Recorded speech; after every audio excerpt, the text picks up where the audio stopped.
So hi everyone, welcome to this month's talk of QTPI, and we have Dr. Kishor Bharti here, who is an alumnus of Mohali. He did his BSMS in physics, and then he joined CQT at National University of Singapore for a PhD. He worked with, and I hope I say this right, Professors Leong Chuan Kwek and Professor Vladko Vatral. And he is now a well-renowned researcher in quantum computing, quantum information, and near-term quantum computing implementations and the theoretical aspects. He is currently a postdoc researcher at JQ at University of Maryland, and we are very happy to have him here giving us this talk and very excited. So, Kishor. Please. Yeah. Thanks, Sonal, and Shashwat and everyone for really organizing these sessions, the QTPI talk. And as you mentioned, this work was done mostly when I was at CQT, working there with Kwek, Vladko, and my friend and collaborator Tobias. And this is a pretty simple work, so I think 1 hour should be more than enough to discuss the punchline. And I would say this work is more on the practical side. So I think mathematics would be super easy to follow. So I think we can go through it quite fast here. And then so I on the first slide, you can very much see the motivation. So what happens that many of that we are developing new devices, and these devices basically these quantum computers, they are not so good. And a very important question at the moment is that can we get anything useful from the currently existing quantum computers, which are called noisy intermediate scale quantum devices. So that's the word NISQ there. And a very important question, the practical question at the moment is to understand the potential of the NISQ devices, the limitations, at the same time coming up with new approaches which can harness anything non-trivial from these devices. So along this to get something useful, some approaches have been suggested in the past. But what happens that if you try to,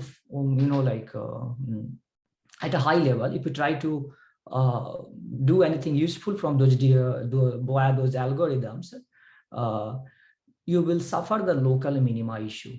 So local minima issue, basically depends on the initialization. So depending on where you start, you will land up in some local minima, which may not be global minima, or can be a very bad solution.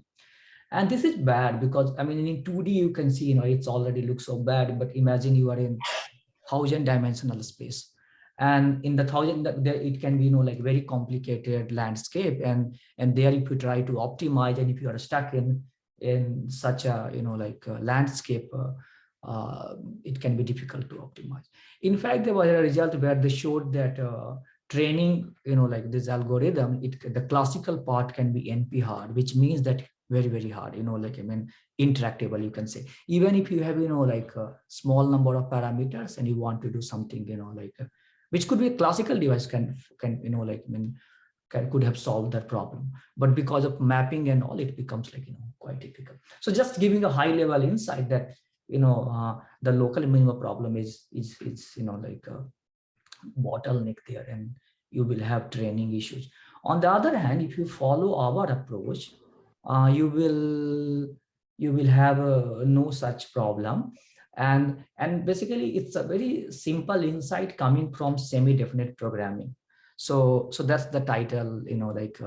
We are giving a NISQ algorithm for semi-definite programming, and it has applications in many different areas.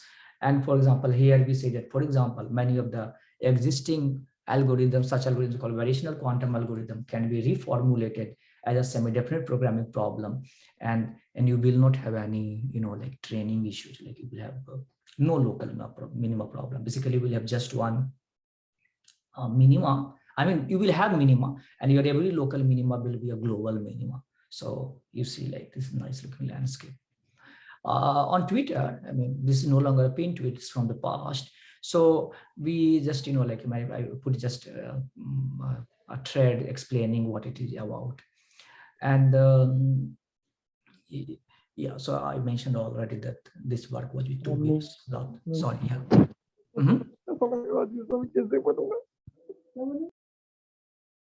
What was I'm that? sorry, I think someone accidentally unmuted themselves. Okay.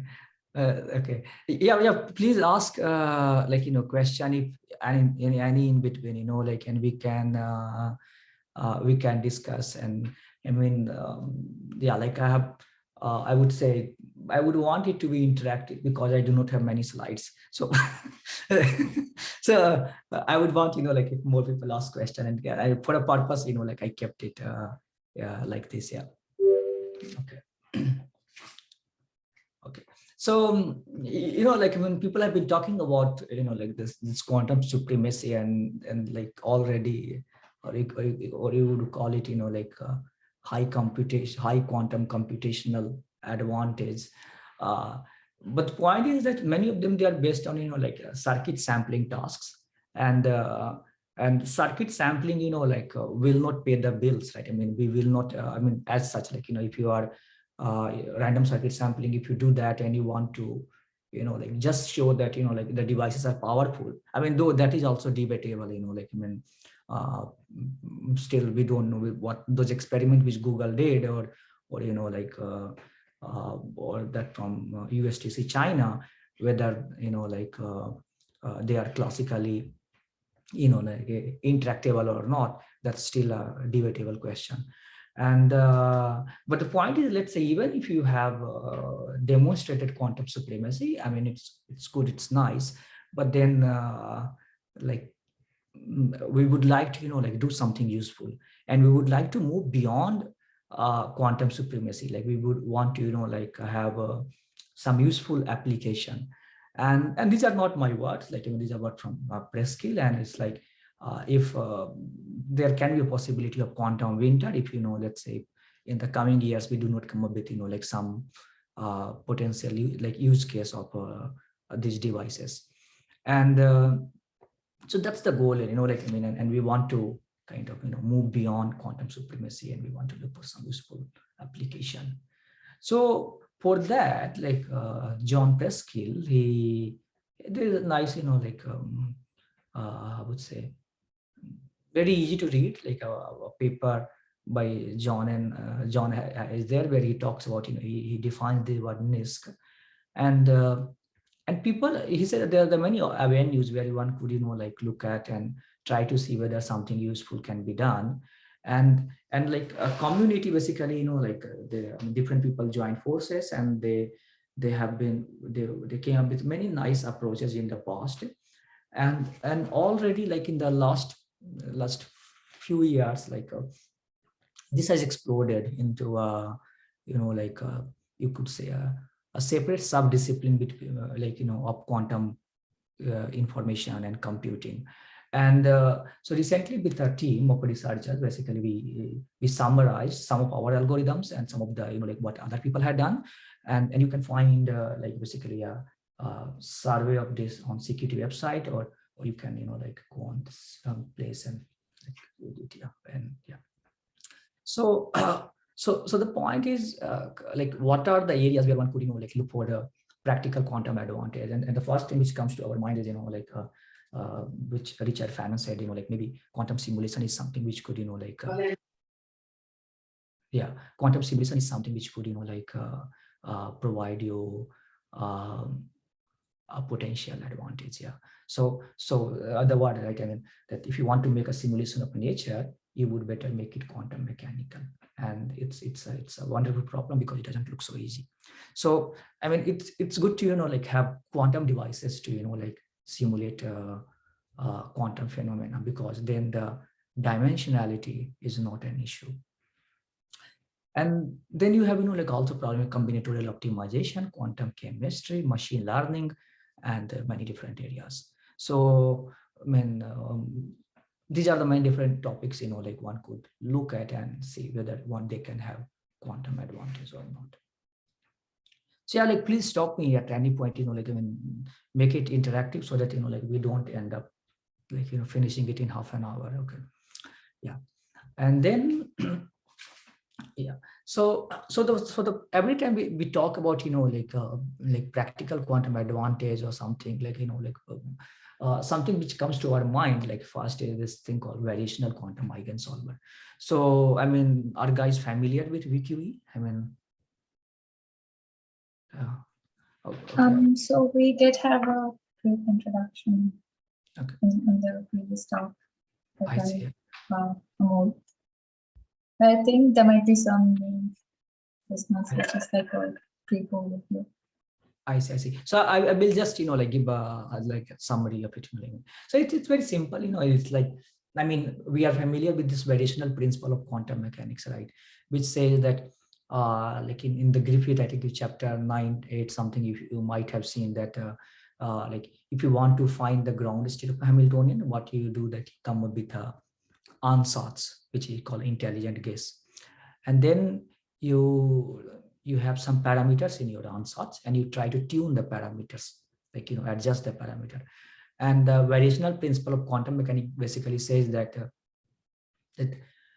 because the smallest eigenvalue, eigenvector of Hamiltonian is the ground state, you cannot, even if you try to minimize, then since the ground state energy is the minimum energy that you can get, this minimization process will not give you a smaller than the ground state energy. So there is a guarantee.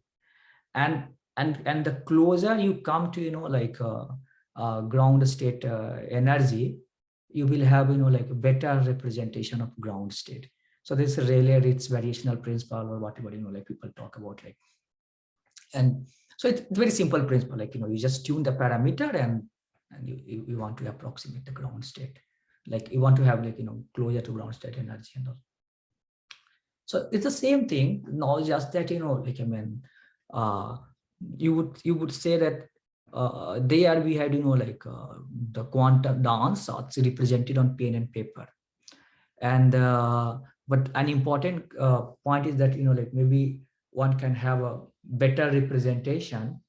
And as we say in artificial intelligence, right? I mean, representation first, discovery later. So if you have a nice representation of, like any, like, any problem, let's like, it can already help you simplify many of the issues. So for example, neural networks, right? I mean, the reason they are doing so well is because, like they can, their representation capability and also, the training and all that, that's quite good. And many of the problems like in the AI, like, for example, was solved nicely because, they could come. I mean, so always the challenge is to come with nicer and nicer representation. Here they said, in the case of VQE, they said, okay, I will take the ansatz and I will represent it as a quantum state on a quantum computer. So this already solves some of the issue in the sense that if you try to write your quantum state on your notebook, you will not be able to write many quantum states, like properly with the amplitude and so on, because, it's a huge dimensional object. But you can represent that on as, like some tunable gate on your quantum computer, where, yeah, like your ansatz can be some quantum state where, like there are certain angles and gates which you can, like tune and like you can change your state. So the idea is that I have some ansatz unitary, which is, like which is represented by this theta, which means, like some angles which could be, like so theta can be a vector, is a vector which, like the different components correspond to, like angles that you put in different gates. So like, this could be rotation around z axis, x axis, or y axis, like, different one. So it's just an ansatz which, like ansatz unitary, which you act on your 0 state, and let's say it's n qubit state, and you get a representation, like which is psi of theta. Now for this for your Hamiltonian, which which we assume as linear combination of Pauli strings, you can estimate the loss function. So you can estimate this psi theta, h psi theta, right? How you estimate it? Basically, you calculate the expectation value for all of the Paulis, and we know that a trace is linear. So by calculating all the expectation value for different Pauli string and multiplying them with their corresponding weights in the Hamiltonian, you can get the expectation value of the Hamiltonian. So yeah, like straightforward. And then by using like some gradient free or gradient based approach, you would like to update your parameters, like theta here. Now this is a bit tricky, like when we say that update the parameters, like how do you update? And as such, like it's not I would say like it can be a non-convex optimization program. And that's where like issues can come. Like there's it's not like well characterized. Like normally we say like update it using some convex optimize, like follow this approach where like like what kind of non-convex optimization problem is it, like that is also not mentioned. And then also once you update, you need to like tune the parameters again, and then there is feedback loop. Like you need to go back again. So you have new theta, and then you have new like new you have estimate the loss function again, then you again update, and there is like then you need to go back again to the step one, and you keep on doing this till like you have basically like you are no longer able to like your loss function does not decrease much. So yeah, but this kind of feedback loop where you do something on the quantum device, and then on classical computer you tune the parameters, and then again go back and like okay, I should be theta, like okay, phi. So you again go assume that this phi is theta or something. You tune the parameters. This kind of feedback loop is not good, because like when you do something on quantum device, you come back and you do something classically.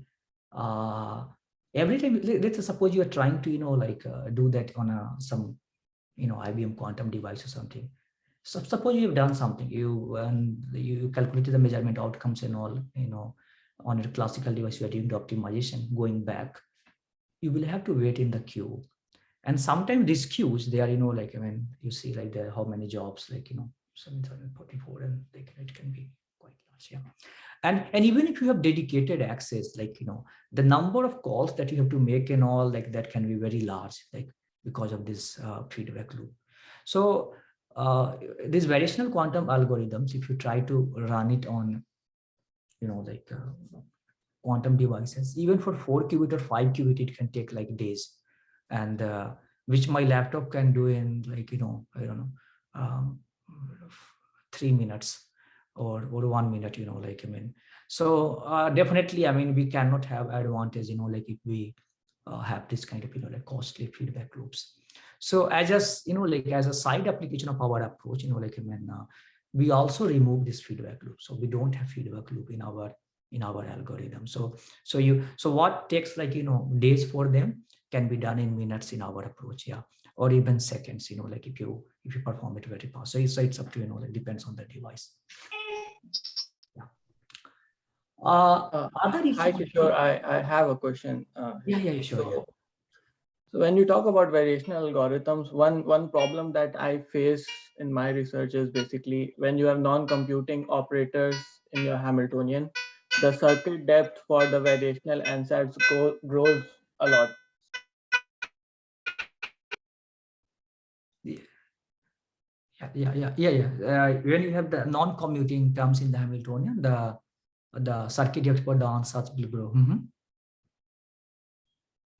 Am I audible? Yeah. Yeah, Risha.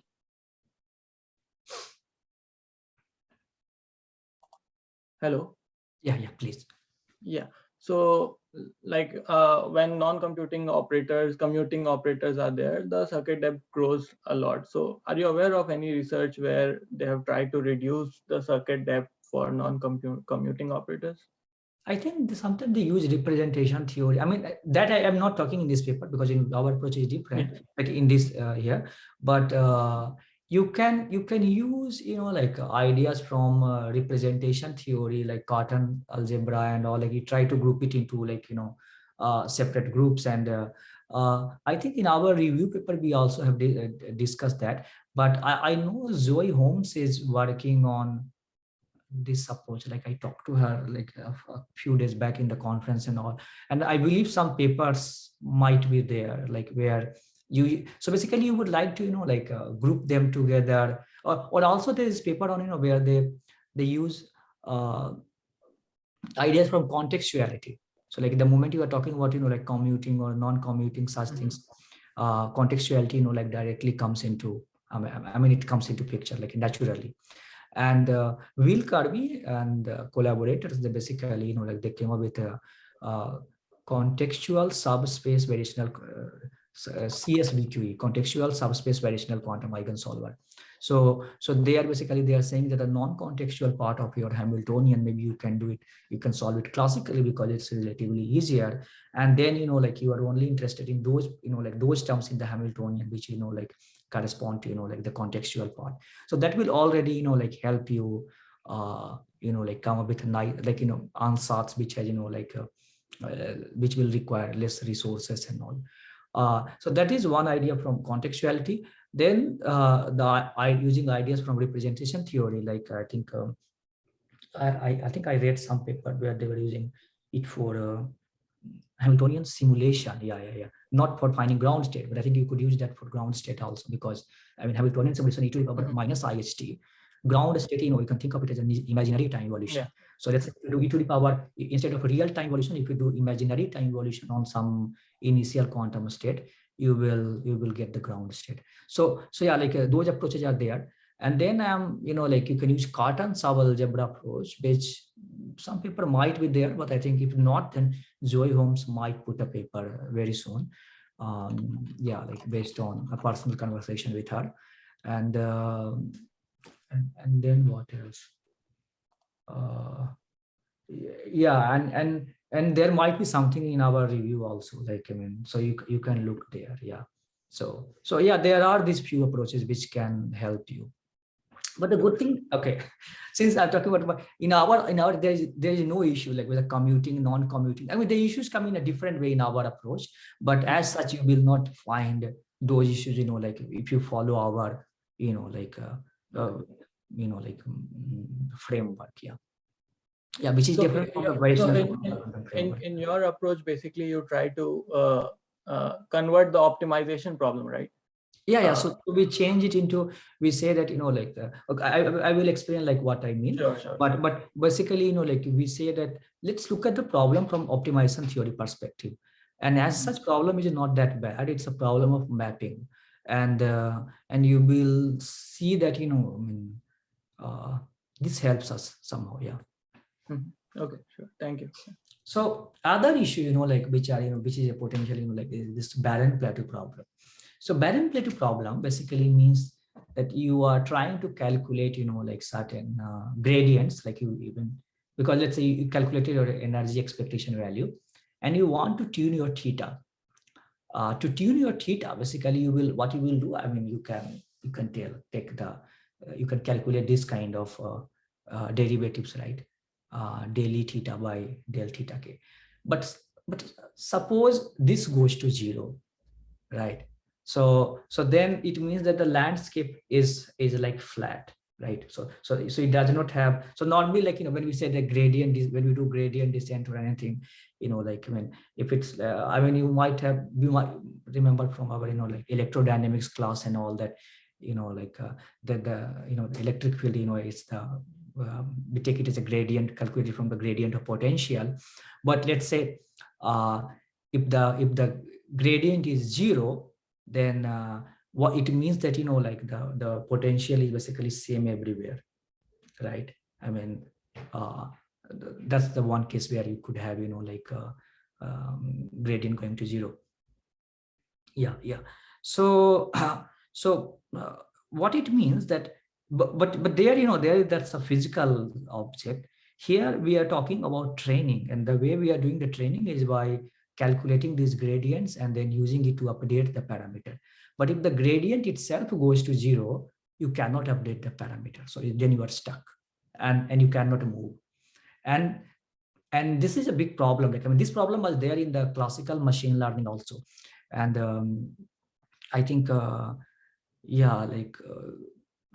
in classical ML, the problem is a bit different. And recent research, like, which I haven't here by Eric, and also people at Maryland, like they have come up with approaches where they had shown that, a new paper where they had shown that this barren plateau issue that we have in classical ML, classical ML, they do not call it barren plateau, they call it plateau issue, is fundamentally different from what we have in the quantum, because in quantum theory we have phenomena like interference and entanglement, and this can lead to fundamentally new kind of plateau issues, which can make your landscape flat, and training can be difficult.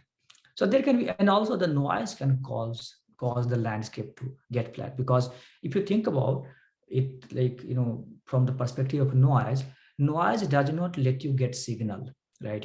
It stops you from getting the signal, and and because of noise, the gradient information can be lost. So it can make the the landscape flat and all. And then there are also entanglement induced barren plateau. There can be problem induced barren plateau also. Yeah, and which we looked at, like Patrick and Robert, and so on. And also another issue is non-convexity. So the landscape can be non-convex, and the training can be NP hard. So NP hard, are you guys familiar with this complexity class? At least, you can think about it as, it's very, very hard, classically intractable. So as you increase the problem size, you will not have, maybe for a small problem size, you will be able to solve it. But for bigger problem sizes, it will become, difficult to solve. So it does not scale well. And you see that, right? Here, when we say update the parameter, we have to do some classical optimization. And this optimization is NP hard, even if, you have a small number of parameters, for which, the problem could have been classically solved if we did not go through the route of variational quantum algorithm. If we could have just tried to implement it, and get it solved and all. But because of the mapping and all, it becomes quite difficult here. And then part of the reason that it's NP hard and all, you can think about, it comes from there are many local minimas, and far from optimal local minimas, here I put just one paper, but there was from Eric, but also Shoddy and others, like collaborators, they got one stuff, and from Maryland, Los Alamos, and so it's it's a tricky problem, and one has to bypass these challenges if you want to do something non-trivial from the NISQ devices. And basically in this paper, we pass all of the challenges. There are challenges still, but the challenges which I mentioned here, we solved that, using our NISQ algorithm from SDP. And you will see that it's just 4 or 5 lines of just calculation, and you will see that you try to look at the problem, but from the optimization theory perspective, and you will see that as such there is no issue. Can I quickly ask a question? Yeah, sure. Why exactly have you split the two problems into 2 separate categories? Because I would have barren plateaus and non-convexity, because I would have thought that in a non-convex optimization problem, if you land in a local minima, that's what is kind of like a barren plateau, no? No. So barren plateau is even worse. So non-convex has still some hope, right? There is all of this, here and there you have some kinks and you can move around. But barren plateau means that it's barren, it's like a plateau. So it's like a flat landscape, and and the gradient. So basically, the definition of barren plateau, I should have put the formal definition. So it means that the gradient, in expectation is 0, and variance that decays exponentially with number of qubits. So then using Chebyshev inequality, you can say that it's basically for every instance the what is this thing? The gradient will be 0. So if your gradient is 0, like you will not be able to move at all. But in the case of like the non-convexity, is more like initialization issue. So like if you initialize from a different point, you will come up with a answer. You will be at least able to move, right? You will come to some local minima or something. But once you come at a local minima, then you'll get stuck, right? And that's kind of sure. Then I mean, barren plateau is like you have like a neighborhood at which the gradient is 0, or on the other hand, a local minima would be like just a point where the gradient vanishes. Is that like an accurate description? So with the barren plateau, the issue is that the barren plateau issue that we have in quantum neural networks or like variational quantum algorithm. It is basically for most of the random initialization, you will come up, you will enter in a neighborhood where you will not be able to move. Mm-hmm. So basically, your training as such halts, like you cannot even train. In the non-convexity case, you can at least train, like you can move a bit, but the quality of the solution will not be that good. Yeah. So non-convexity is a challenge which it's such a fundamental challenge that even the classical algorithm cannot bypass that, right? It's the property of the landscape, optimization program and all such. But the barren plateau problem, it partly also comes,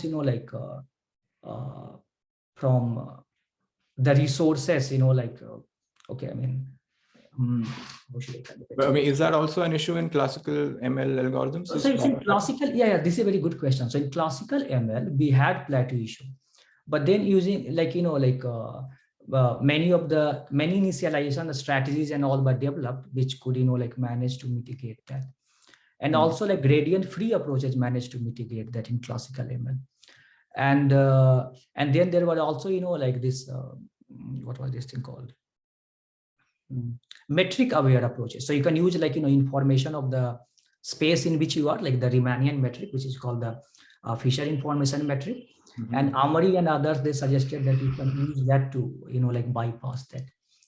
But as it turns out in the quantum case, if you have this barren plateau issue, then even the higher order, expectation, higher order terms, let's say the Hessian, or, you want to calculate that to get around that, you will not be able to, you will not be able to first compute the Hessians and all, without expanding exponential resources. And the reason comes from the fact that in the case of quantum theory, the way you calculate these objects is by sampling, and you will have to basically do you will require exponentially many samples to get Hessians up to whatever some accuracy which can give you signal to bypass the gradient issue. So this is definitely a big challenge, partly because of the fact that how we get information in the quantum case, and also the way these plateaus are come in. So for example, if you read I haven't mentioned not in this paper, but there is a paper by Shaudi Wu and others, where they show that the plateau problem which is there in quantum theory is fundamentally different from the plateau which we have in the classical theory. Yeah. And the reason is this interference, which is classically absent. Yeah. But also you could have entanglement induced barren plateau and all those, which is another thing. They're inherently different kinds of plateaus in the classical. Yeah. So they are inherently different, and the bad thing is that at least in the case of classically you can go for higher order objects, you can calculate them and get something. But imagine you have noise induced barren plateau. To calculate higher object terms Hessian or fishery information, you will need exponentially many samples, which will defeat the purpose of using training, because you would like to have a polynomial time algorithm, right? and let's say that the samples in a single iteration takes you, let's say, exponentially many sample, I mean, that's already bad. Yeah. Okay. Yeah. Thank you. That experience, right? Right. Yeah. So and also, you know, like, I mean, to further kind of, you know, like, I think I can answer you through this. Yeah. So you see here, right? I mean, this here, like, okay, I should put a figure of barren plateau, you know, like, then sometimes, you know, what they do, they put a picture of Los Alamos landscape, you know, like, I mean, because it's like, it's totally barren. But you see that, you know, like this, there are like many hills, and like if you calculate gradient here, you will be able to move. Yeah. So this is not barren plateau, right? I mean, yeah, like by definition, barren plateau would be something, you know, where, let's say, I take this landscape and I just stretch it. So that Right. will be barren plateau, you know, like, I mean. Yeah, I mean, instead of like a pointy thing, it's like plateau. I mean, literally speaking. Yeah. And the bad thing, you know, it's not that, you know, like, I mean, not that, you know, like that you could have such plateau, you know, like, let's say at one point and in some neighborhood, but, you know, like other places, if they were fine, it's not a problem, because, you know, you do a random initialization, and if that does not work, you could, you know, like start from other places. Yeah. But it gets worse, because for almost, you know, like using, you can show this hard random, many of the hard random initialization. Yeah, I mean, I do not want to use the technical term, but there is some, you know, like you do some hard random initialization and all, and you can show that, you know, like for a bit high probability, you will, with a very high probability, you know, like, so there is two like terms become, you know, like delta and epsilon, the epsilon, like, so with 1 minus delta probability, you know, like whatever you will enter in a regime or the landscape where, you know, like if you try to move, you will have to, you know, like I mean, even a barren plateau is not like, you know, extremely barren. It's like there are like small kinks and all, but to get those kinks, you need to, you know, like sample many times, you know, like and the sampling cost, basically, you know, like that goes exponentially. And that is a very big challenge. Yeah. So then one would like to say that, okay, can I come up with, you know, like nice ansatz such that, you know, like I do not have a, let's say, a nice set of theta, and also, you know, like, I mean, how do I arrange my gates and so on, such that, you know, like I do not suffer from the barren plateau issue, or you know, like right. Or can I use some tools? So let's say, for example, tools from optimal control or something, like people have come up with, you know, like, can I get rid of it? But as such, you know, like when I am aware of only one paper by Minshew, like, you know, which came recently. Other than that, many of the paper, I mean, you will see that, you know, I mean, the decay is always there, like of variance of the like the gradient. And I mean, and this is one of the issue which, you know, like stopping us when you go from, let's say, 20 qubit or beyond, because at that point, it's for 1 2 qubit you can do it, for 5 qubit you can do it, but the moment you try to go it, you know, to larger number of qubits, the sampling cost becomes too heavy, and you just cannot avoid it. So but there is, I think, the convolutional neural network is there, like quantum convolution, which has been proposed. But there, you know, like, does not decay exponentially, but it decays polynomially. But I mean, polynomials are also not very good, you know, like, I mean, if they are large polynomials and all, and that is also, you know, like, I mean, as such, mathematically, though it's nice and all, but you will say that in practice, it does not work so good and all. So yeah. So yeah, I mean, it is quite challenging to, you know, like come up with strategies which can and it's a much, you know, like, I would say, more deadly problem than non-convexity. Non-convexity, you know, like, I mean, sure, we deal with that in, you know, like many of the, you know, like the spin glasses or something that, you know, people are interested in, even the neural networks, right? neural networks that we are, they are like non-convex, but also the non-convexity which appears in the quantum neural network, they are of fundamentally different kind, So many of the, the local minima, they are, they are quite bad, their value is very far from from the global minima. So yeah, I mean, even though neural networks, they are, there you take composition of convex function, and composition of convex function can be non-convex, but they seem to do well. Why? I mean, there is there are some intuition from statistical mechanics and all, and that black box is not fully understood, I mean, about neural network, but in practice they do quite well and all. But using certain models like Gaussian models and others, like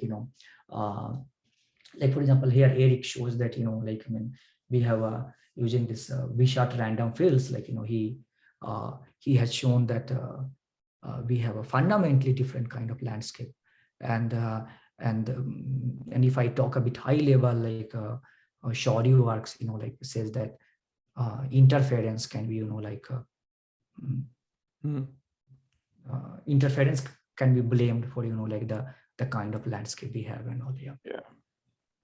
So whenever we have something new in the quantum world, you just use the usual buzzwords like entanglement and interference to blame it on them. No. I mean, there's some truth to it, but yeah. No, you can show it. Okay. Yeah, sure. Okay. So let me give you, let me give you a concrete explanation for that. I mean, not concrete. But I was just kidding. I mean, it's okay.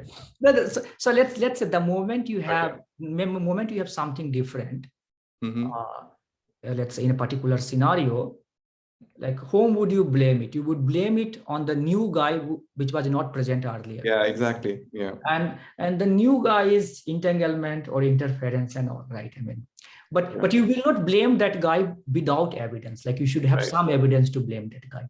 So for example, let's say the entanglement. I mean, why should we blame it and all? Okay. So let's say, I mean, if you have entangled the state, if you measure part of it, you get mixed state, and if you have, let's say, lots of mixedness, it can lead to loss. It can lead to loss of signal and all, right? I mean, so that's very high level intuition, like I'm talking, but you can go through the paper and you can see that indeed, I mean, these blames are well-founded, like well motivated, and like you can mathematically prove everything, prove that and all. Okay, sure. Makes sense? Right, sure. Yeah. Okay, so then I mean, we come back to, okay, so that was all about the motivation, what are the different issues and so on, and I mean, can we do something? I think there's some question in the chat, like I did not look at it. Oh, okay. No, I think it's just some bureaucratic. Okay. So then I mean, now I think we come to like the semi-definite programming. So our guys are aware with what is an SDP? Like, I mean, we did have a session by just Karan on SDP, right? Long ago, but I don't know if, I mean, I am slightly familiar with it, but I'm not sure if others are. Okay. I would think so. So, I mean, we all know, this linear programming from high school, right? I mean, so you have some linear objective and you have, like some linear constraint. And you can also, like you can say that any general, like LP can be written as, like X belonging to, you can take this, like positive cone and you could try to, so basically linear objective, linear constraint. That's how you can think about LPs and all. Here you have, like vectors in like, C, X, all of them are, like vector. Now you can, instead of talking about vectors, you could talk about matrices. And that's how what we do, like when we move from classical theory to quantum theory, so think about, like when probability distribution, like we have all of the PI, they should be greater than equal to 0, summation over PI should be equal to 1, like that's how we think about classical probabilities. quantumly, like the way we get probability is through, like measurement of some density matrix, like, and there we have, like density matrix rho should be greater than equal to 0. In your POBM, there should be sum up to identity, like just giving some high level intuition that when we come from classical to quantum, like how things change and all. So LP and this generalization of LP, which is SDP, you could think of, like as in a similar fashion. So it's just a matrix generalization of LP. Concretely speaking, what it means is that you have some cone, like here. So cone basically means that you can think of, like the ice cream cone, for example. And so if there is a point in the cone, then any positive number or the non-negative scalar multiplied to that, like element, that should also be in the cone. So, like, so you can think that it would indeed look like, ice cream cone, for example, right? So set of positive semi-definite matrices, they form a cone.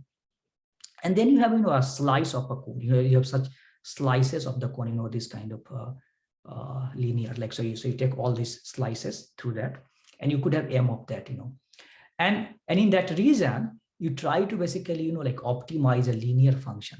So the moment if you are optimizing a linear function through a linear slice of a cone, what you get is the programming that you get is basically a semi-definite programming. That's the definition. Yeah. You can make it, like more general. Like instead of saying that, say cone of positive semi-definite matrices, I could take, cone of Hermitian positive semi-definite matrices, for example. And then, like suddenly quantum mechanics, like many of the optimization that we have in quantum mechanics, you would see that, they naturally fits into the like domain of semi-definite program. Like you can optimize them through SDP. So a very simple example is, is Hamiltonian ground state problem, right?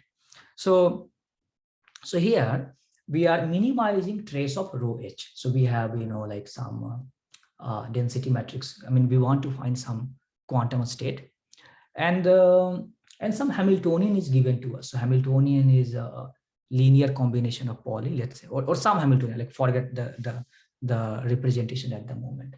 So that you can think of, like this object C here, which is H here, and you try to find a row such that trace rho equal to 1, which is linear constraint, and rho should be positive semi-definite, or like you can say, like rho should be Hermitian positive semi-definite, which is like the cone constraint. So you can see that this Hamiltonian ground state problem is the SDP, right? I mean, it's like, you can directly see that, it's nothing but it's a minimization problem. It's a minimization of, like it's basically a optimization of a linear objective through this linear slice of the cone of Hermitian positive semi-definite matrices. And SDP, like, I mean, they are convex programs, right? I mean, convex optimization programs. So basically, so convex optimization program basically correspond to, those optimization program where your objective is like, convex, and all of the, like, I mean, the basically the constraint set, like that is also convex. And the moment you have, like convex optimization, every local minima that you have there, let's say if I'm minimizing there, like that will be a global minima. So, I mean, it has this nice landscape. I mean, there can be multiple, like local minima, but that's not a problem, because, like you are interested in, like, I mean, in certain scenario, you can show that when the local minima is a, like unique minima, and that's the global minima, but it's always a global minima, yeah. So you can see that, as such, VQ is, I mean, in VQ they try to, like, basically they're solving this problem, but they're solving over, first of all, they're solving over pure states, and the set of pure states is not convex. So for example, you can take 2 points. Let's think of the block sphere. Take 2 points, take their convex combination, that will not be pure, right? I mean, like, so for the block sphere, the pure state, they are at the boundary, right? and you take their convex combination, it will, it will be somewhere, like inside the sphere. So as, the moment you, you are optimizing over pure state and not over, like density matrices, this is the first place you bring, you introduce non-convexity into picture, right? To start with. And then on top of that, the second reason for their non-convexity, comes from the mapping, right?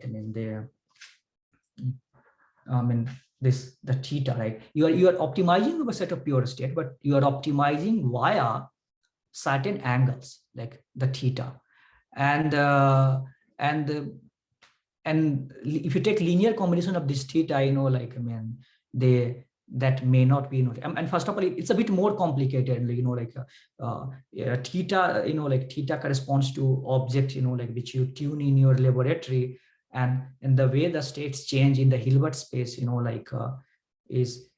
may not directly correspond to, if you change more theta, the state will change more, there is some object called fishery information, which tells us, how does this theta controls, how do the quantum state change, So yeah, that's you can think of as another reason, why we have, the non-convexity, but the pure state argument that already, suffices to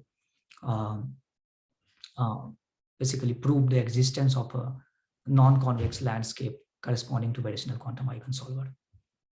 Okay. So stop me, if you find that any of the argument, is not very clear, or if you want me to elaborate. So for example, this fishery information thing, you could look at, there is a recent paper by me and my collaborator in PRX Quantum, where we discuss these things, like how does one can take care of this theta problem, and I think we can discuss about that in detail, if you're interested. Okay, so just to summarize what you said, so basically you can do this STV and you can get the value of the ground state, I guess, but you will not be able to get the state which achieves that value, right? No, you will get both of the things, right? You'll not have the pure state. You'll have some mixed state row for which this optimization. So that is the beauty, so the moment you are minimizing a linear function over a convex set, the minimum will be always obtained at the boundary. And if you think, set of pure states, minimum will be obtained at the extreme point, right?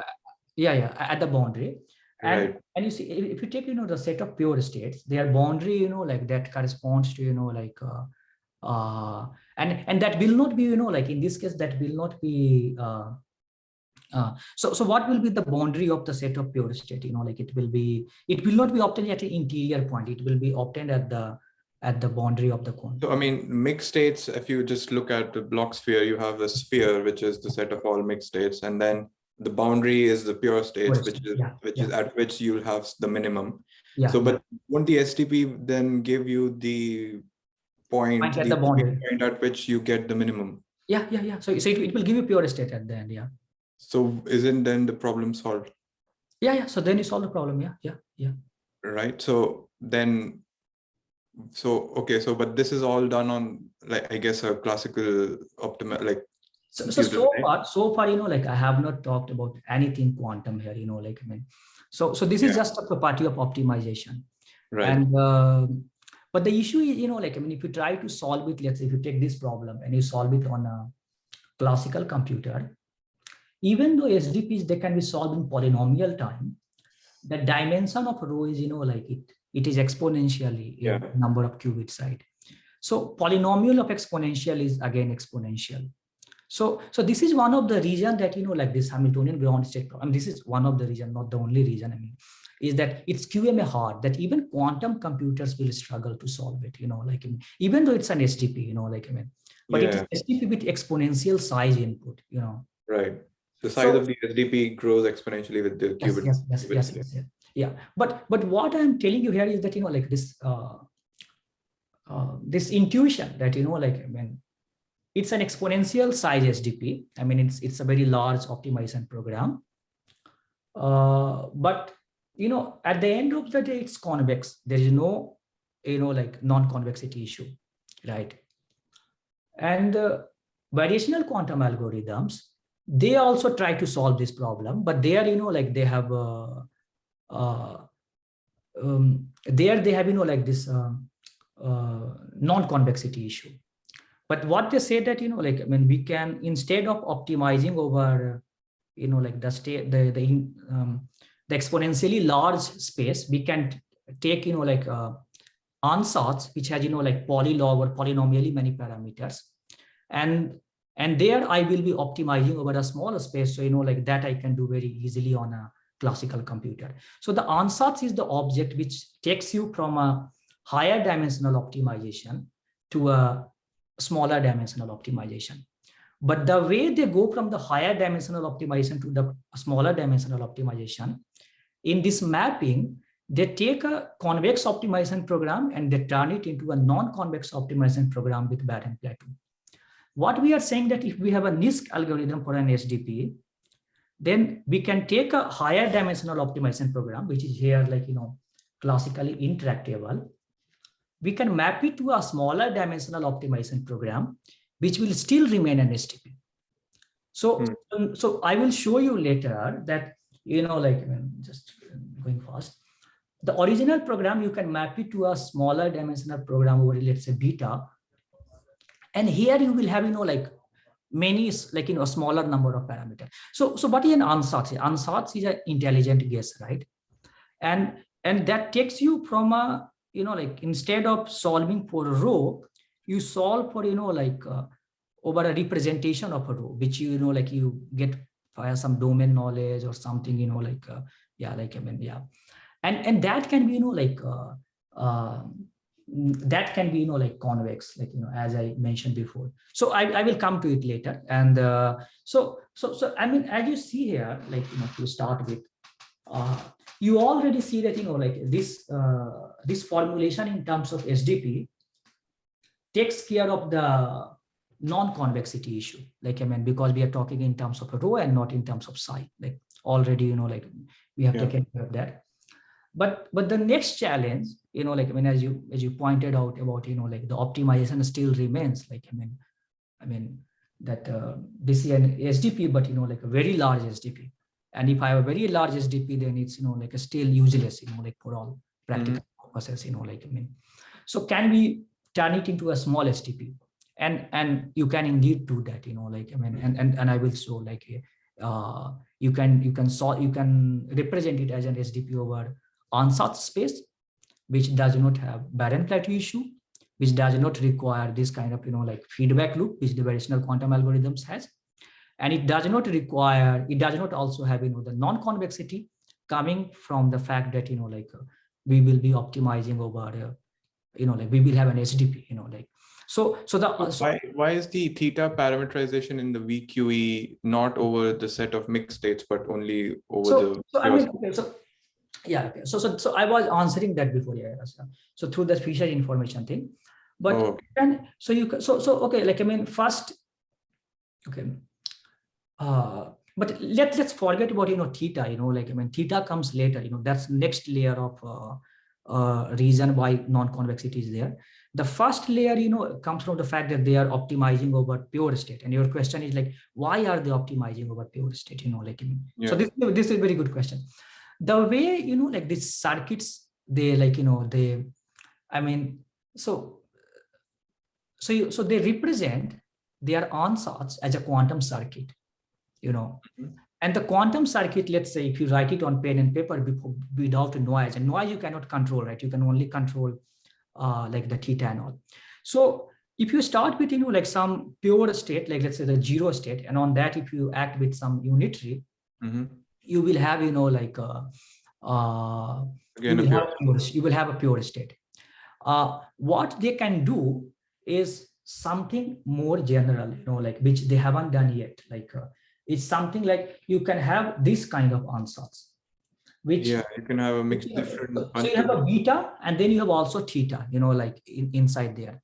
And but the issue is that if you optimize over, like theta directly, still, like, you have this kind of non-convexity coming into picture, because theta, the way we tune theta, it's through the gates, you know, like you tune the gates, that you control.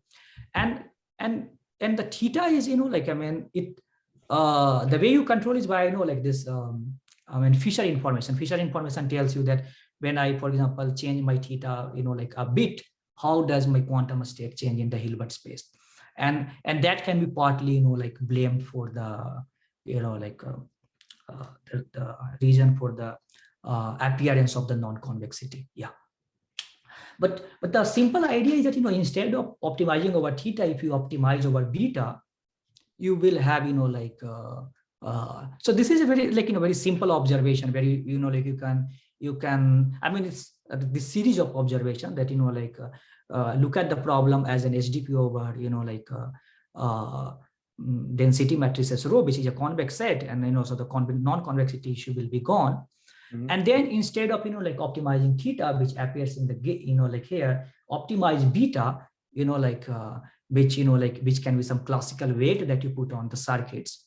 And because the optimization will be done, you know, like after getting some information from the quantum computer, on a classical computer, you will not have, you know, like the issues like the Baron-Plateau problem as such does not arise. You know, like Baron-Plateau problem arises in the case of variational quantum algorithm because you try to change the quantum state on the quantum computer. Here we say that no, don't change the quantum state on the quantum computer. Prepare certain quantum states and do sampling. And the currently available quantum computers, they are good for sampling, you know, like, I mean, that's what we can do with them, you know, like we can prepare certain states, like, you know, and we can sample them in a few different bases, right? I mean, that's what the NISQ devices are good for. And using that information, you know, like which can be, which has to be problem aware. So which basis to sample and all that depends on the problem. And then you solve basically an SDP over a smaller dimensional space. And you know, like you bypass the problem. So yeah, I'm coming to that later. But I think you were already kind of, you know, like getting, you know, like, I mean, you know, where I am finally. Yeah. So basically, you're getting rid of the theta parameterization, I guess, where you're kind of fixing a bunch of these circuits. So and then you're just taking mixtures of them, then removing the theta and then just looking at the beta parameter. Exactly. Right. So our first observation was saying that, you know, like, I mean, this is the most general one could, you know, like look at, you know, like, I mean, sure, I mean, people in variational quantum algorithm and all, they have been preparing pure state and doing, but, you know, like we have to, you know, like think out of the box, you know, like, I mean, that's not the only way we can, you know, like do the optimization. So why not come up with, you know, like, so first of all, one can look at this most general parameterization. The second observation is that the Hamiltonian ground state problem is an SDP. So the convexity is gone, right? And then the third observation is that, you know, like if you try to, you know, like optimize over beta from this parameterization, the bigger SDP reduces to a smaller SDP, which is, you know, like convex. And to do that optimization, you do not need feedback loop between classical and quantum. You get something from the quantum computer. Yeah, exactly. You can do everything in the classical realm, and basically, and one can say that, okay, I mean, you are, you know, like you are. Is there a need for quantum computer as such in this algorithm? Maybe I could do everything on the classical device. First of all, you know, like, I mean, you will not. I mean, you will not be able to solve the initial problem, you know, like which was over rho because it's not exponentially large, you know, like so you need an ansatz. Now if you start with an ansatz where everything can be calculated classically and all, then there will be no hope for quantum advantage because you would want to use quantum computer somewhere, right? And what you can use the structure of the problem, you know, like to come up with some ansatz and all to calculate the difficult to calculate objects, the classically difficult to calculate objects on the quantum computer, and use that for a problem. And you can hope that, you know, that is where I can, you know, like get the advantage. So idea is very simple. It's a 3-step process. First step, you know, like it's pen and paper. You come up with a nice ansatz, which can, you know, like you can that you can motivate from, you know, like your domain knowledge or something. The second step, you know, like comes, you know, which corresponds to sampling on a quantum computer. And third step is an SDP, which is, you know, over a smaller dimensional space. And there is no feedback loop as such, you know, like that like, what we had here, where like here, like, this kind of thing, which, like, so for example, if you solve our SDPs, like on a quantum computer and all, like, what requires, like, days, or let's say for certain cases, like, 20 qubits case, like month for them, can be done in minutes if you try to, like solve using our approach, because you just sample, right, in a few bases, and that sampling can be done, like very fast, like in a 100 seconds something, and then you can take that information and the smaller dimensional SDPs, like on your classical computer, you can calculate very fast. I mean, like we have very nice SDP solvers. So everything, like, the scaling and all, like you have you have a very good improvement over the state of the art, like variational quantum algorithm for like finding and it's very simple idea, like it's nothing complicated. Like, VQE was also a simple idea, but they were just stuck with optimization over some non-convex set through this theta mapping, like, and yeah, and there also you cannot like, as for example Rishabh was mentioning that there are many of these issues, that how to come up with a nice ansatz and all, and systematically you cannot come up with a nice ansatz. There are many hurdles and all.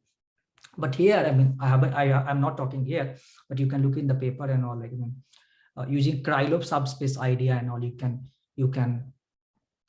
come up with a nice ansatz in many cases. Not in the worst case, because in the worst case, the problem is QMA hard. And we do not expect even quantum computer will be able to solve it. So you would like to find a good approximation of the solution, right? And that you can do, like faster than the existing approaches and better than the existing approaches, yeah, in a systematic manner. So you can also, like, so also, like, many of these like, criticism of additional quantum algorithm does not apply in our case, because in our case training happens via an SDP, and SDP is polynomial time algorithm, so it's not NP hard by construction. Yeah. So I'm still not clear where exactly does the quantum bit comes into picture, but because can't you just define your ansatz classically, like you restrict from the whole space to some space and then do your SDP, like purely everything on the classical side? So that is the thing. Okay, so that's a good question. So then, what you are saying, that can we, like do everything, classical. If you can do many things classical, like classical device, but the point is, if we expect anything, so for even this variational quantum algorithm, what they are doing, like this paper, like, it shows that even when we are interested in, like,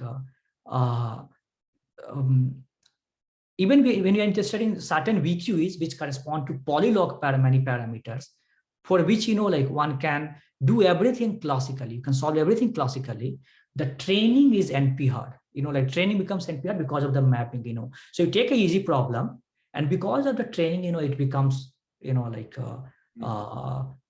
it becomes non-convex because of the mapping, and also, like many of those other issues come up, and you are not able to solve. But you are asking the next layer of question. You are saying that whatever these VQ variational quantum algorithms are doing, or let's say whatever my algorithm will do, can we not, like solve everything on a classical device? So far, everything that has been, like demonstrated, everything can be solved on a classical device. Like if let's say we show a single example where, like you can not do it on a classical device, then you have a practical quantum advantage, which is, like the holy grail of the field. Yeah.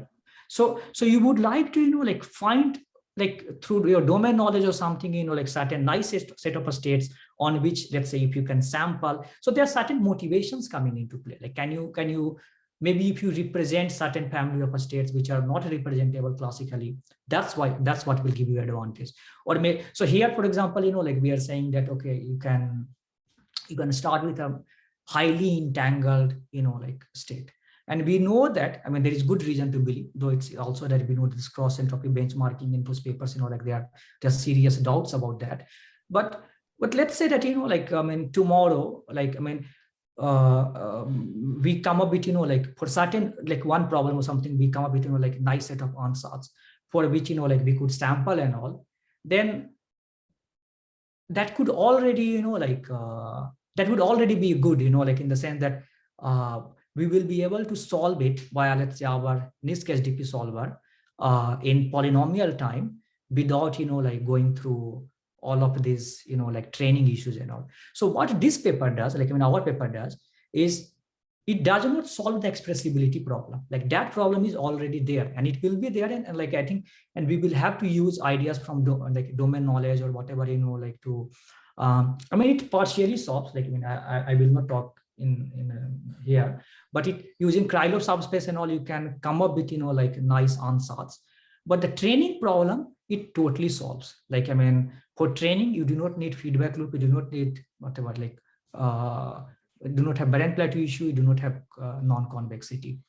So, but the moment we solve the other issue, like we will have a practical quantum advantage, and that will be difficult. We do not expect that maybe even not possible, given we know how QMA hard problem can be. They can be super hard.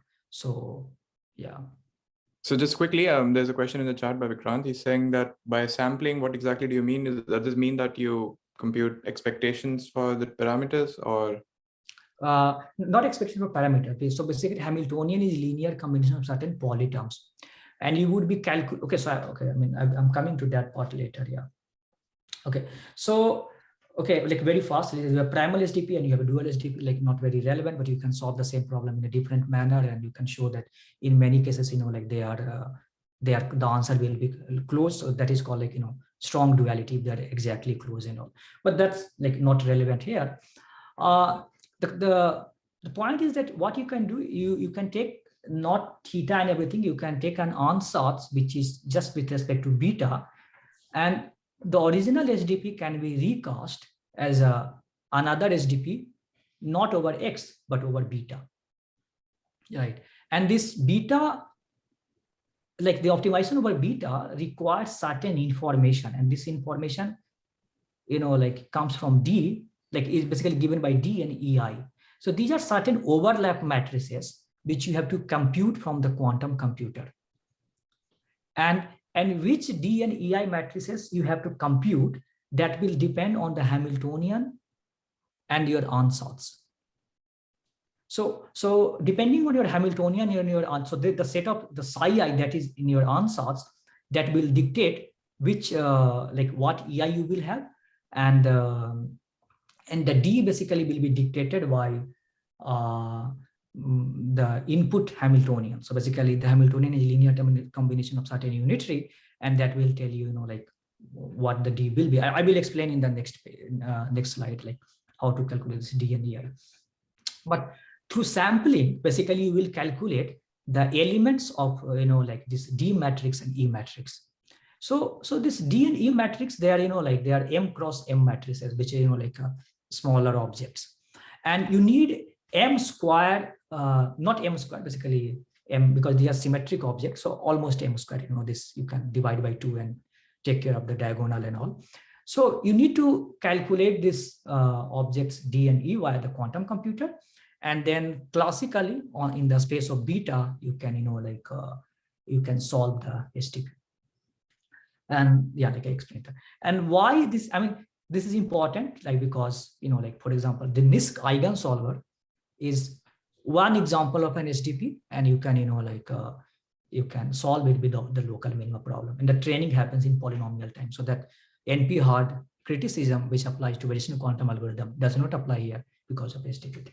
But I come to the next question, which was about, like what are these D and E matrices, and like and what does sampling correspond to? So I assume that in my SDP, the C that I have is linear combination of unitary, and AI matrices, they are also linear combination of unitary. At this point, you could say that you could question that is this like very impractical assumption that maybe the C and AI, they have not been given to us as linear combination of unitary. And my claim is that it's not impractical. In fact, in many of the cases, this is a very natural assumption. So for example, look at the Hamiltonian ground state problem. The C is basically H here, and H, for many of the Hamiltonian that we are interested in, is given to us as a linear combination of poly strings, right? And which is linear, which satisfies the linear combination of unitary assumption. The AI matrix for the case of, like ground state problem is an identity matrix. And identity matrix is a trivial example of linear combination of unitary. You have just identity.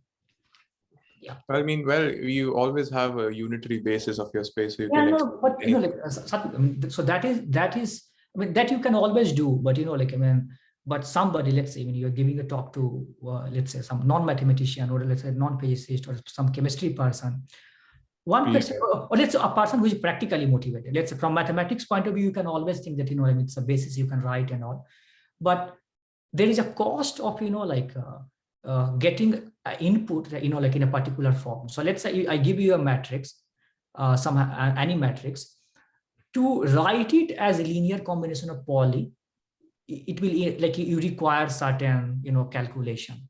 And I mean, that it's just, there exists a combination. there exists, but that cost of, like, calculation, that you should also include in your approach, right?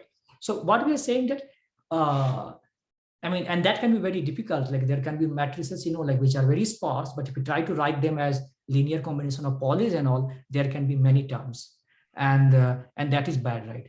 So, but then I'm saying that there are many naturally occurring problems where you have this, like this input model, like naturally occurs, and so that's good, like, I mean, that our assumption, like, is a natural assumption, and what you can do is you can take the C, and C is basically linear combination of unitary, and you can use this information of C and your ansatz to define, like a matrix D,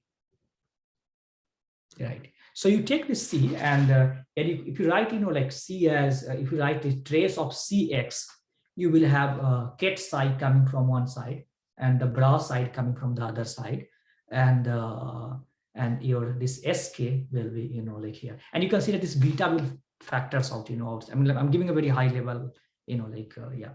So you have this D matrices, which comes from, like your description of the problem. So we are not calculating anything random. The object that we are calculating is like is motivated by the problem, and the AI, the constraints, they determine what will be our overlap matrices E. What exactly is this script S, the over which the summation happens? These pure states, where are they coming from? So they're coming from our X beta. So you see here, right? We have a trace of CX right here. So let's say if you take this C, and now you do trace of CX beta. I'm asking about the summation in the X beta. What exactly is the summation over?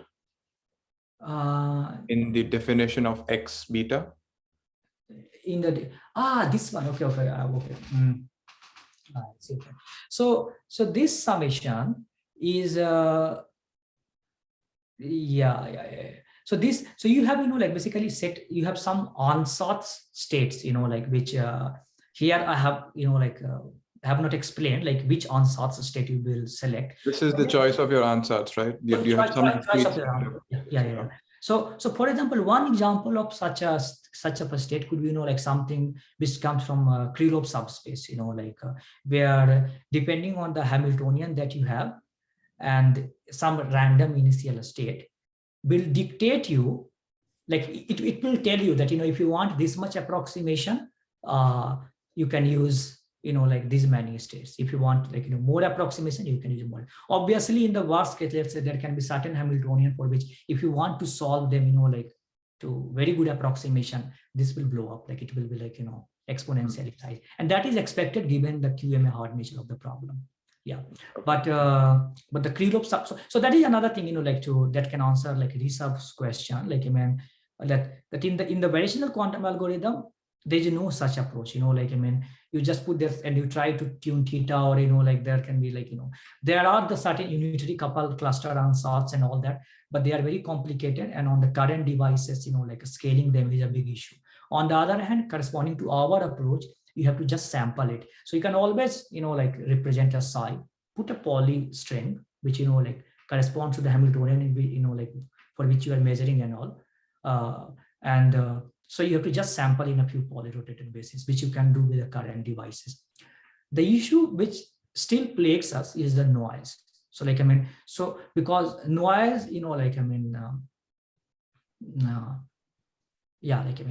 if you are trying to, like, as we go for larger qubits and all, like, and so on, noise with the current devices, they are very bad. So like, there is no training problem as such, but like the matrices D and E that you will get from, like a quantum computer. So classically, you can always simulate, and classically we show that, if you take certain examples, you can, like, there is some proof which is not very important. It just shows that if X is, like Hermitian positive semi-definite, if beta is Hermitian positive semi-definite, then X will be also, like Hermitian positive semi-definite. This mapping basically, that's, yeah. But the point is that even though classically we, like by taking certain, like tractable example, we show that there is no training problem as such and all. For highly complicated, like, entangled ansatz, if you try to implement even our approach, like on currently available quantum computer, it will fail. And it will fail because noise will not give you any meaningful information the moment you go to, like 20 qubits or something. But whatever, like, the variational quantum algorithm can do, that we can definitely do, because, like, you can even show that, I haven't mentioned here, but using this more general kind of ansatz, you can also include a feedback loop in our approach. And you could, like, try to optimize both beta and theta. So one can think about, like a more general algorithm where variational quantum algorithm is just a, like a block of that. Yeah. So I have a question. So for especially for algorithms that do not need a feedback, like approaches that do not need a feedback, so we use like gate-based algorithm implementation. So instead, if we use measurement-based computing approach, so that would significantly reduce the error, right? Are you talking about MBVQE, measurement-based variational quantum eigensolver? Not that in particular, but like just measurement-based quantum computing, the one-way quantum computing. So because it has feed-forward, so it significantly reduces the noise that comes from imperfect Yes, you're saying in one-way computer, gate applications. I think that in one-way computer, we don't have the noise issue that prominent. If that is the case, then it will be super good, like, I'm not aware, but noise is a bottleneck for us also. And it will be for everyone, like anything that you do with the NISQ devices. Yeah. So because like, if there is feedback, then you cannot use it because it's a one-way, it's an irreversible quantum computing system. But if we can use measurement-based gate applications, then I thought, that could work out. Yeah, I'm not aware, but I think that could be a possibility. Though I'm kind of, like a skeptic of the thing that of the like with the even there, right? You have to do this cluster state preparation, right? And you do this gate teleportation, and then we have to also, like so the state preparation and measurement error will be present there also, right? The spam errors. Yes, those will be present for sure. Yeah, but you're saying the other errors. So I think the cluster state preparation at least has improved in optics over time. I see. I remember reading this paper from like one of the earliest implementations of one-way quantum computing. The cluster state fidelity was already violating the CHSH inequality. I see. And also another CHSH inequality. I don't know how people would measure that for a 4-qubit entangled state, but the entanglement witness did show a significantly negative value. I see. So yeah, I can think like, yeah, spam error will be anyway there. Then can other kind of this correlated ones, and Yeah, I'm not aware, but I think whatever, like helps us reduce noise and all, like through the model or through the topology or whatever, like, I mean the construction of the, yeah, I mean, yeah, that would be definitely interesting. Yeah. Right. Okay. Thanks. Yeah. Okay. And then I also have one more question. Like, how does your approach scale with the number of qubits, and is noise the only bottleneck with your approach? So there are, like, okay, so there will be basically two bottlenecks, like which is bottleneck in all of the existing approaches, and partly, like, I mean, as I mentioned before, like one of, like, okay, so the first one is the expressibility issue, that, like, given any Hamiltonian, would you be always able to, like, find the minimum energy eigenstate, and that you will not be able to solve in the worst case, and that, like, I blame it on complexity theory. But expressibility can be handled using the choice of ansatz, right? No, but I mean, there is all, I mean, if you, sure, but you can increase expressibility by adding, like, more terms in your ansatz, so that, it will be, or coming up with better ansatz and all. But the point is that if you try to have, like, more terms, then it will lead to, like, more resource requirement on the classical side, and we do not want, like, the classical optimization to be, like, intractable, because, like, I mean, at the end of it, that will give us the answer. Yeah. So yeah, I mean, the approach basically, like, that we have, that the trainability issue, okay, I mean, we tackle the trainability issue. Expressibility issue, we, like, we tackle that by providing a, like, this problem aware ansatz from Krylov subspace.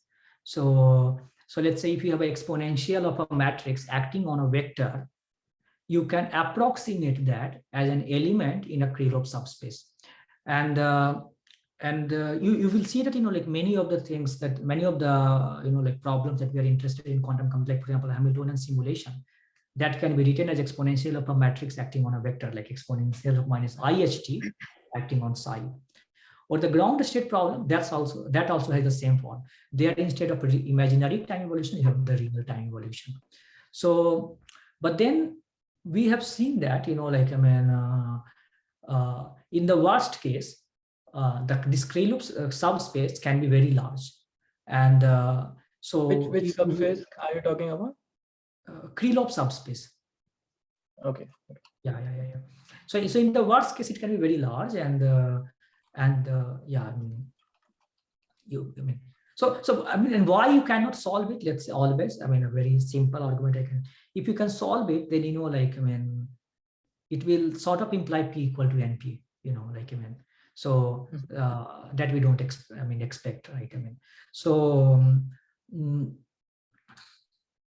yeah. Now the other issue about the noise, that is an issue, but, like, I mean, using Hoeffding inequality, you can show that if you want to so basically all of the expectation value that we calculate, they correspond to, like, expectation value of a polystring, and the polystrings have eigenvalue plus minus 1. So you can use Hoeffding inequality and show that you require the number of samples that you require to calculate each of the terms in our overlap matrix with 1 minus delta confidence with additive error epsilon only depends on delta and epsilon and does not depend on the number of qubits. So that's good. It only depends on your, your confidence parameters.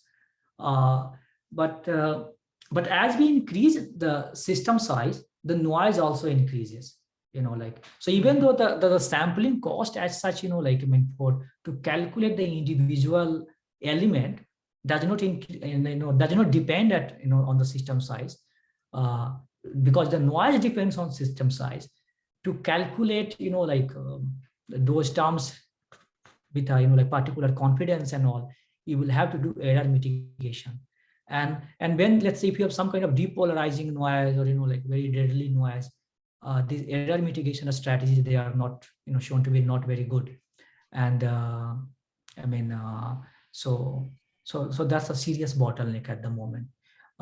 So maybe in future, like when the devices improve, let's say if we have 70 qubit computer, like an 80 qubit computer. So I'm saying, I'm hoping we are in the regime where, like we have, which is classically non-simulable, and with the, the existing supercomputer and all.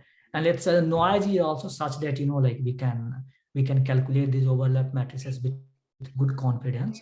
Then our approach has a potential of, like demonstrating quantum advantage. Yeah. And how far have you gone with this approach on a real quantum device? Like how many qubits? I think they like, how many did we like? I mean, we did not implement it on. I mean, actually, there are previous version of this paper where I think we implemented like 16 qubits or something, like, like not this paper, but like from where we got the idea and all. But when I was writing this paper, I think at that time, like when basically I was in this transition period, like from we did not implement it on an actual quantum computer, but I believe if you do it on an existing quantum computer, you can definitely do what variational quantum algorithm can do, because and in much faster time. Like at that time when we did it, I mean, we could do very large system sizes, like in order of minutes and all, which takes like days for variational quantum algorithm. Even if you do like 5 qubits or 10 qubits something, 20 qubit, then it can take a lot of time. Like in fact, like there was a paper where they showed that even molecule like I mean ammonia or something, if you really want to calculate it till chemical accuracy, it can take months. Like I mean somebody had estimated, and it partly goes to like this feedback loop and all. Yeah. So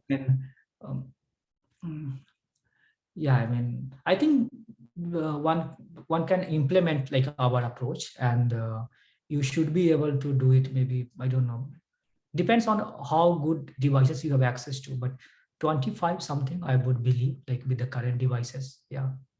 Yeah. But that's that was not the main like I mean, argument. The argument of, I mean, motivation of our approach. We just want to show that, like, look at the problem from the optimization theory perspective, like and yeah. And we showed, like we took a very, like some problem where you have, like you try to calculate largest eigenvalue of a matrix, like which has 8 random poly strings. So you have, like so let's say you could have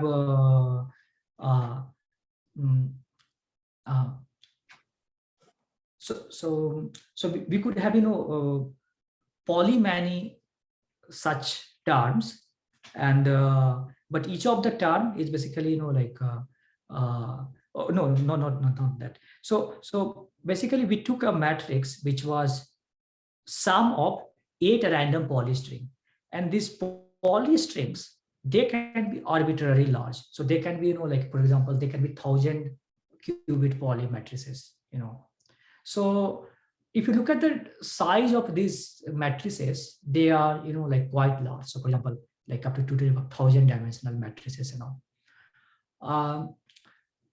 I mean, you could see that through our approach, like, I mean, which is proof of principle, you could see that there's no training issue, and you manage to find, like the largest eigenvalue, yeah. Like, so this delta lambda, it is the average difference between the largest eigenvalue found by our approach and the exact largest eigenvalue, like which you calculate on a classical computer. Obviously, one can say, how will somebody be able to calculate, like 2,000 dimensions, the largest eigenvalue of such a large matrix on a classical computer? Isn't it like too big? I mean, we took, like matrices of a special structure just to demonstrate proof of principle, like, I mean, because everything was in classical device, right? So these matrices you can track easily on a classical computer, and you can find their largest eigenvalue by regular, like numpy, some scipy, whatever, you can try and find that, and you can take our approach and find it, and you see that even when we go to, like 1000 and all, the like 1000 like dimensional matrices, this approach gives answer. You can, I think we like just for proof, I mean, just for fun, we recently made it 10,000, like in our updated, like in the referee in a response and all. And you can go even, like very large cases and all. And the reason is that, I mean, is that we are solving an SDP, like, and the SDP, like once you have a nice ansatz, SDP, like happens over a smaller space, and in many of the cases you can find the answer. But the issue is that, here this is not a demonstration of quantum advantage, because everything is on a classical computer, and this is a classically tractable problem. But in future, given that we have devices which have like a small amount of noise, and we can implement certain big circuits on them, the hope is that maybe this approach, like can give you an answer which classical devices cannot give you. Yeah. Also, like when you are sampling from, let's say you have a given set of theta parameters, you're starting theta parameters.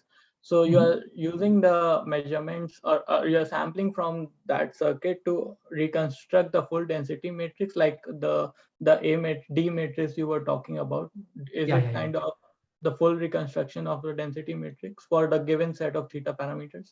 So we do not construct the, okay, I mean, so when you, let's say you solve, okay, so this D and E, you will sample from the quantum computer, and when you solve it, you will have beta, right? So you will have a representation of your solution in terms of a beta matrix, which is stored on a classical device, and certain quantum states which are, like stored on a quantum computer, right? But won't it scale exponentially with the number of qubits? Why? I mean, it depends on the ansatz, right? So I mean, let's say in the worst case, the number, I'm talking about the number of measurements required to construct this beta. No. I mean, beta is classical. You need measurements to construct D, and D and calculation of D and E will not scale, like with the system size. And that's where I was talking about the Hopding inequality, that, like, because, like, okay, let me just give me a moment. I can show one of my papers where, like, I mean, this is a very genuine concern which people have. Yeah. And I mean, you can show that, like, it does not depend on, I mean, noise can, like, definitely affect you and all, like, but in terms of, but I mean, as such, there is no dependence on. No, people try to use tomography to construct density matrices and all. No, so we are not. No, I'm just wondering, like, is there a connection when you talk about building D out of the given variational ansatz? I understand your approach. Yeah. This is my only concern here. Yeah, sure. Just give me a moment. I mean, yeah. There is a.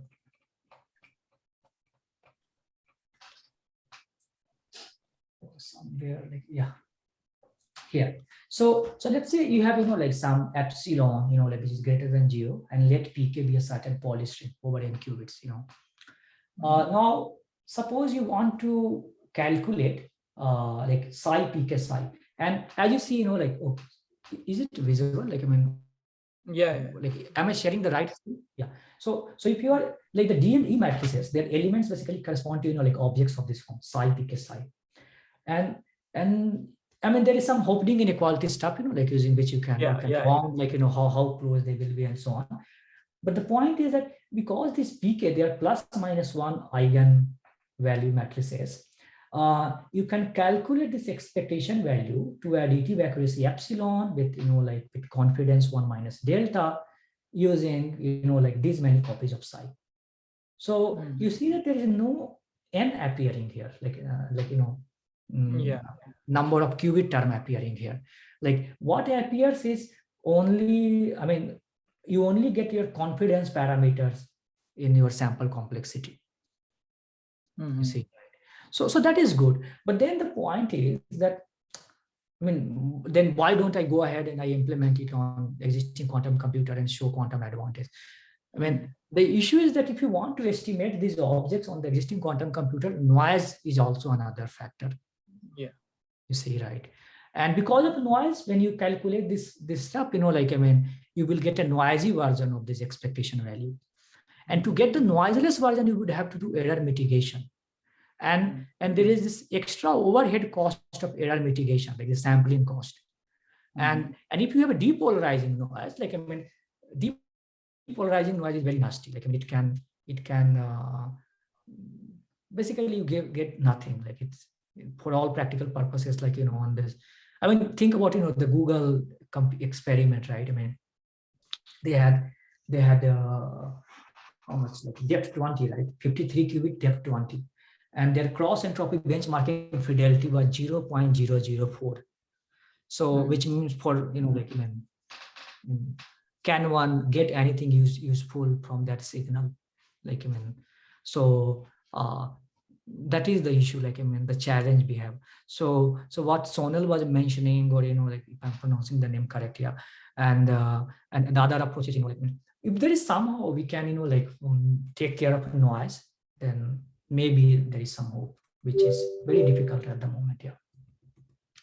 Okay. And then you can, you know, like, you can also, there are many problems, you know, like, you can look at, which also, you know, like the max cut and all, which are rank constrained SDPs, you know, like, which are where, you know, like, you have the rank constraint on the solution, and that you can also solve and all. So this is Twitter summary, not really relevant, because I think I already explained all this thing in detail. There are some follow-up works and all, like, you know, which with Jamie Sikora, like, you know, we are using it in. I think we're seeing your desktop right now, though. Oh, sorry. Maybe I shared the wrong screen. Okay. Desktop one. Yeah. Yeah. Sorry. Yeah. Yeah. So there are many other problems, you know, like, you can try and solve. Summary, like, not relevant. Yeah. And then you can even, like, you know, very recently with Sai, who is a professor at IIT Bombay, we saw that, you know, like, finding non-equilibrium steady state of many body. I mean, somehow, like, you know, yeah, like, so this is one thing which is again interesting, that I mean, Sai told me that, yeah, like, in non-equilibrium steady states, they are, like, very relevant for many body physics and all, like, you know, and as it turns out, finding that is also a semi-definite program. It's a feasibility semi-definite program, like, you know, where you're not optimizing or something, but you have certain constraint and you try to find out which matrix satisfies that constraint. And apparently this was not known to the many body physics community. So we reported that, and then we, you know, like, we use some symmetry information and all that, you know, you would say, like, it's coming. And also for the quantum separability problem, where, you know, like, we are providing some inner approximations, and with Jamie Sikora, who is like at Virginia Tech, like, and he works in SDPs and, like, you know, basically master of optimization theory. And for those who are, you know, like, interested to discuss, collaborate and all, like, I mean, these are some of my, you know, like, research interests, and yeah, I mean, happy to discuss. Yeah. So that's it. Yeah. I think the audience size decayed polynomially over time. I think some people also left after they realized this is recorded. Oh, I think we're just gonna, like, 2 hours right now. Sorry, yeah.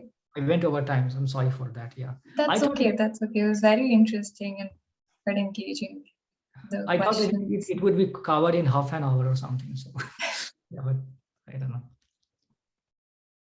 I mean, Satvik had, like, I mean, you decent questions, in the beginning insights. that you'll get finished early if you don't ask questions. So I thought I took it upon myself to extend the